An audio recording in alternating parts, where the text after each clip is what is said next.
So, it's 1977. Meryl Streep and Michael Moriarty are not superstar actors yet. Meryl Streep has not done too many big screen movies. Just before Julia, she got her TV movie debut, and of all things, a hockey movie dealing with violence in the sport in the mid-1970s. I'm not joking. Jill Eikenberry of LA Law fame was also in this as well. And today we're going to be talking about probably one of the most curious movies of the late 1970s on CBS, The Deadliest Season. Now, The Deadliest Season, for many, was kind of the most delayed movie in TV history, although it was shown in the United States in 1977 and only showed up internationally a couple of years later. And I think it was done partially for the Canadian market, and it was only shown about 2 years later. Now, the drama, if you could call it that, or an ice, an ice drama, 98 minutes, written by Ernest Kinoy, directed by Robert Markowitz, and again starring Michael Moriarty, Kevin Conway, and Meryl Streep. Now, Dick Hyman did the music, nice thematic, with producers Robert Berger and Thomas DeWolf. Now, production location was at the Hartford rink where the Whalers had played for a number of years, and the ice scenes are quite good. Now, production company is Titus Productions, always put together some good CBS programs back in the day. Now, the movie centers on an average professional ice hockey defenseman who is relegated to the minor league because his play is not aggressive enough.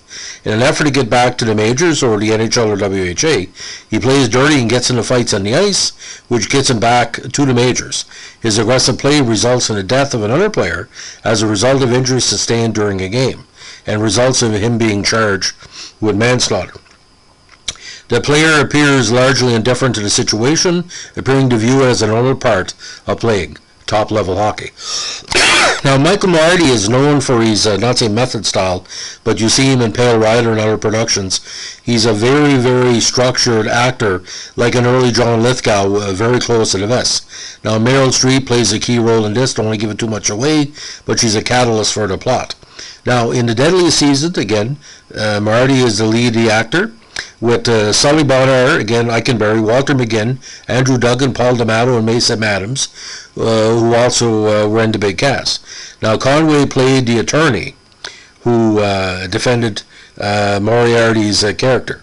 Now, Adams' appearance as the team owner in the film eventually helped him land a role in the Mary Tyler Moore spin-off, Lou Grant. Now, Ernest Kilroy had written several TV dramas by that time. Now, this came out in, again, 1977, in the midst of the Slapshot and the Flyer Goon era. Now, this was, again, the television debut for Meryl Streep. You can see in the version on the VHS, which is ripped to YouTube in some areas, and in the previews, she gave an okay performance, but she wasn't pure Meryl Streep at the time. She also made her feature film debut for Julia in the same year. Now, Streep, who played Moriarty's wife, received fifth billing in what was her first role. Now, we thought that CBS was going to syndicate this movie worldwide, and they did, but it was only picked up a while later. It was aired in the U.S. in 1977, but only showed up on CBC TV, which seemed to be their secondary target audience, in August of 1979. I remember that being shown in what they call the off HNIC Hockey Night in Canada season. In Australia, the film first aired on November 1980, and later aired on March 23, 1982 on the ATN7. In 84, it reran in New York on Channel 2, and it was rerun on television of all places, Alaska, in November of 86. Now, there was a big write-up on the film on the Montreal Gazette, dated August 22nd, 79, which kind of talked about more of the fact of Moriarty. Again, Streep at the time was not the Meryl Streep of Kramer versus Kramer fan, but it's a fact that Meryl Streep did get her TV film debut in this movie, and that's got to be the ultimate trivia question. Name the TV hockey movie where Meryl Streep got her debut. Pretty freaky, that's all I can say. But Meryl was known for various stage and other productions before that, and just to explain exactly what happened. She got her first pro jobs at Eugene O'Neill Theatre Center, National Playwrights Conference. Now, she had 5 more roles in her first year in New York, including the Shakespeare Festival, where she starred, co-starred with a number of actors, including Raul Julia, Sam Waterston, and future husband John Cazale. Now, she was in musicals, stage plays, all kind of different stuff. Now, the big debut, of course, after this, second debut was, of course, in Holocaust, which made her a worldwide sensation. But Meryl Streep has been so diverse in her career.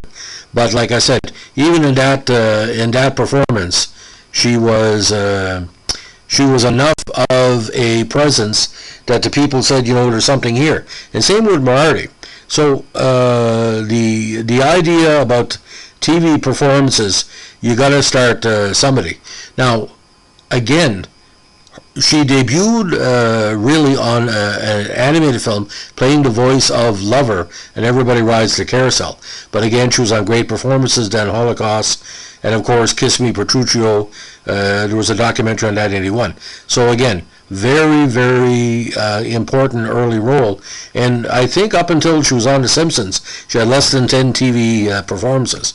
But Holocaust again was the key one, and you know, the only thing I remember them well. And don't forget, Moriarty was with her in Holocaust. So I don't know if it's the same casting agency, but you can do the math on that. Again, The Deadliest Season, some people have said it's a 3-star movie. I can't remember if it was good or bad, so I'm going to have to rewatch it. By the way, our good friend Andrew Lippert gave the requests. Andrew, thanks again. Andrew probably is a general reminder to everybody. I'm also a TV and movie columnist, so I thank you for that, because I try to mix it up every once in a while. So if you have any movie or TV requests, let me know. If I can do something to touch your fancy, as we say, that's what we're going to do. Anyway, thanks for listening. Bye.